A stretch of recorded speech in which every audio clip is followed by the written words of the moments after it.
बिस्मिल्लाहिर्रहमानिर्रहीम। नाज़रीन अस्सलाम वालेकुम, welcome back to my YouTube channel. नाज़रीन आज हम बात करेंगे एक कॉलम को। हम आहिस्ता आहिस्ता कॉलम को भी डिस्कस किया करेंगे क्योंकि इस कॉलम के अंदर आपको बहुत सारी बातें सीखने को मिलती हैं। कुछ लोग हैं जो अपनी तैयारी भी करते हैं मुख्तलिफ एजेंसीज़ को लेकर, जैसे PPSC है, FPSC है या CSS की तैयारी करते हैं। मैं खुद भी इस चीज़ का हिस्सा हूँ, तो मेरे लिए भी ये एक यानी कि ये एक फ़ायदेमंद चीज़ है और आप लोगों के लिए भी एक फ़ायदेमंद चीज़ होगी। कॉलम जनाब लिखा है हामिद मीर साहब ने। हामिद मीर साहब की राय से मैं काफ़ी इख्तलाफ करता हूँ, तो इसका मतलब ये नहीं है कि आप अगर किसी की एक राय से आप इख्तलाफ करते हैं तो आप उसके दुश्मन बन जाएं। ये हरगिज़ मतलब नहीं है इसका, और शायद यही बात वो हमें समझाना चाह रहे हैं। वो एक सीनियर एंकर पर्सन है, जर्नलिस्ट है पाकिस्तान के, एक नामवर सहाफ़ी हैं, उनका एक नाम है पूरी दुनिया में। जंग के ऊपर उन्होंने अपना 14 अगस्त को एक कॉलम शाया किया था जिसका टाइटल था आज़ादी का मतलब क्या है। तो ये तो मुझे भी अभी तक समझ नहीं आई कि पाकिस्तान में आज़ादी का मतलब क्या है। शायद देखते हैं कि इन्होंने कोई जवाब दे दिया और इसका कि आज़ादी का मतलब क्या है, या वो सिर्फ क्वेश्चन पूछ रहे हैं, आपसे सवाल पूछ रहे हैं, जवाब उनके पास भी नहीं है। लेकिन जवाब जिनके पास है वो समझते हैं कि किन के पास जवाब है, और ये उन्हीं के बारे में बात वो कर रहे हैं। ठीक है, यौम आज़ादी पर बहुत शोर शराबा होता है, नीली नगमों की भरमार होती है, घरों की छतों, गाड़ियों और मोटरसाइकिलों पर कौमी परचम लहराए जाते हैं। अखबारात में तहरीक पाकिस्तान के ज़माने के एक नारे पाकिस्तान का मतलब क्या, ला इलाहा इल्लल्लाह का जिक्र भी आता है, लेकिन कोई ये नहीं बताता कि आज़ादी का मतलब क्या है। कोई ये सवाल नहीं उठाता कि 14 अगस्त को इतने जोश व खरोश से यौम आज़ादी मनाने वाली कौम कितनी आज़ाद है। जनाब सवाल तो उठाते हैं लेकिन उठा ले ही जाते हैं। फिर बानी पाकिस्तान कायद-ए-आज़म मोहम्मद अली जिन्ना रहमतुल्लाह अलैह ने 25 अगस्त 1947 को कराची म्यूनसिपल कॉरपोरेशन के इजलास से खिताब करते हुए कहा कि हमारा मकसद हर शहरी को न सिर्फ हर किस्म की मोहताजी और खौफ से निजात दिलाना है, बल्कि उसे आज़ादी, अखुवत और मुसावात की नेमतें भी मुहैया करना है, जिसकी तलकीन हमें इस्लाम करता है। बेशक कायद-ए-आज़म रहमतुल्लाह अलैह ने हमें आज़ादी और बेलगामी में फ़र्क भी समझाया। 24 मार्च 1948 को ढाका यूनिवर्सिटी से खिताब करते हुए उन्होंने फरमाया कि आज़ादी का मतलब बेलगामी नहीं है।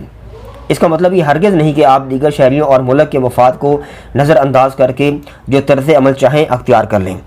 यह ज़रूरी है कि हम एक मुत्तहिद और मुनज़्ज़म कौम की तरह काम करें। मैं जब भी कायद-ए-आज़म रहमतुल्लाह अलैह की तकारीर और इंटरव्यूज़ पढ़ता हूँ तो मुझे आज का पाकिस्तान बाबाए कौम के अफकार की ज़िद नज़र आता है। कायद-ए-आज़म रहमतुल्लाह अलैह ने ना तो कोई जागीरदार थे और ना ही बहुत बड़े सरमायादार थे। उन्होंने अपनी वकालत से पैसा कमाया और सियासत पर लगाया। बुनियादी तौर पर उनका ताल्लुक मिडिल क्लास से था। एक सेल्फ मेड इंसान थे जिसे बरतानवी सरकार ने भी ख़रीदने की कोशिश की और कांग्रेस ने भी बहुत वर्गलाया।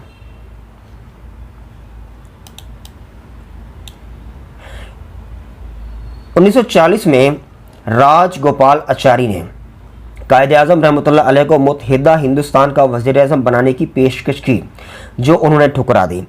1947 में महात्मा गांधी ने दोबारा उन्हें मुत्तहिदा हिंदुस्तान का वज़ीर-ए-आज़म बनाने की पेशकश की, लेकिन कायद-ए-आज़म रहमतुल्लाह अलैह ने ये पेशकश दोबारा मुस्तरद कर दी। उनकी साम्राज्यी दुश्मनी का ये आलम था कि कानून साज असम्बली में भगत सिंह के हक़ में तकरीर कर दी।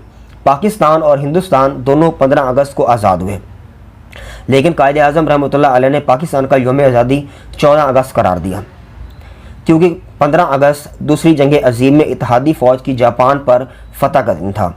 इत्तेहादी फ़ौज ने 6 अगस्त को हिरोशिमा और 9 अगस्त को नागासाकी पर एटम बम गिराया, जिसके बाद 15 अगस्त 1945 को जापान ने सरेंडर कर दिया।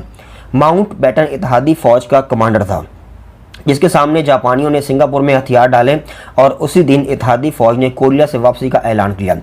जनूबी कोरिया और शुमाली कोरिया का यौम आज़ादी भी 15 अगस्त है, लेकिन कायद-ए-आज़म रहमतुल्लाह अलैह ने अपनी यौम आज़ादी को साम्राज्यी ताकतों की फ़तह के दिन से जोड़ना मुनासिब ना समझा। अफसोस कि कायद-ए-आज़म रहमतुल्लाह अलैह की वफ़ात के बाद पाकिस्तान पर जागीरदार तबके ने कब्ज़ा कर लिया। ये जागीरदार फ़ौजी डिक्टेटरों के खुशामदी बन गए। समझ आ रही बात क्यों? फ़ौजी डिक्टेटर इन्हीं साम्राज्यी ताकतों के गुमाश्ते थे जिनसे कायद-ए-आज़म रहमतुल्लाह अलैह ने हमें आज़ादी दिलाई। इस गुमाश्ता अशराफिया ने पाकिस्तान की नई नस्ल को ये बताना मुनासिब नहीं समझा کہ 9 جولائی 1948 کو حکومت پاکستان نے جو ڈاک ٹکٹ جاری کیا تھا، یعنی کہ ڈاک ٹکٹ، ڈاک کا جو ٹکٹ، اس پر یوم آزادی 15 اگست درج تھا، لیکن پھر قائد اعظم نے 14 اگست کو یوم آزادی کیوں قرار دیا؟ 14 اگست کو ہر طرف قومی پرچموں کی بہار نظر آئی، لیکن یہ پرچم لہرانے والے اکثر پاکستانی بھی قومی پرچم کے رنگوں اور چاند ستارے کا مطلب نہیں جانتے۔ سید انور قدوانی نے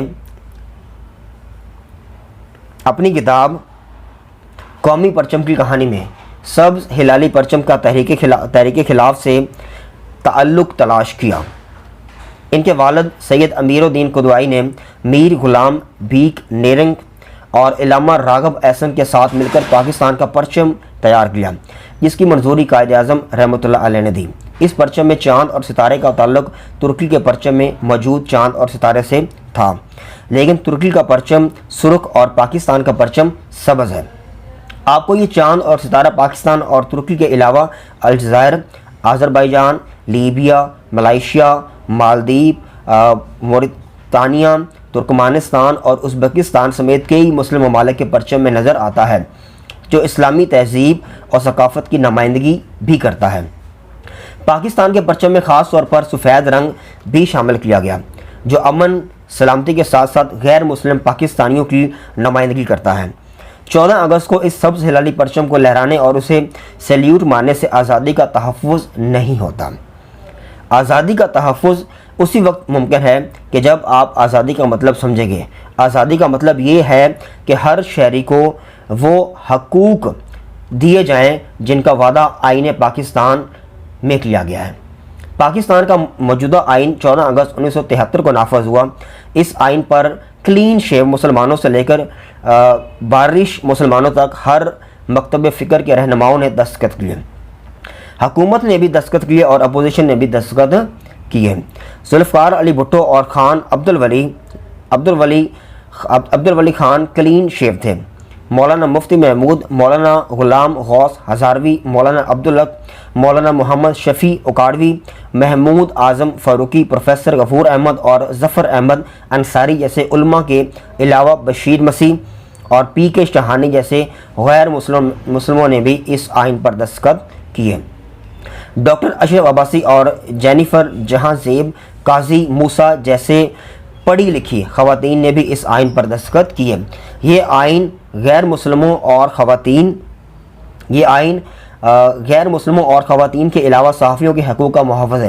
14 اگست 2023 کو اس آئین کے 50 سال پورے ہو گئے۔ اس آئین کا تحفظ دراصل پاکستان کی آزادی کا تحفظ ہے۔ جو اس آئین کی خلاف ورزی کرتا ہے وہ مشکوک ہے۔ اس آئین کے مطابق آزادی کا مطلب یہ ہے کہ پاکستان کے ہر شہری اپنے ووٹ کا حق اپنی مرضی سے استعمال کر سکے، کوئی ان کا ووٹ چوری نہ کرے۔ آزادی کا مطلب یہ ہے کہ قانون سب کے لیے برابر ہو۔ مقدمے صرف سیاستدانوں اور صحافیوں پر نہیں بلکہ ان پر بھی چلائے جائیں جنہوں نے آئین کی دفعہ 244 کے تحت سیاست میں مداخلت نہ کرنے کا حلف لیا۔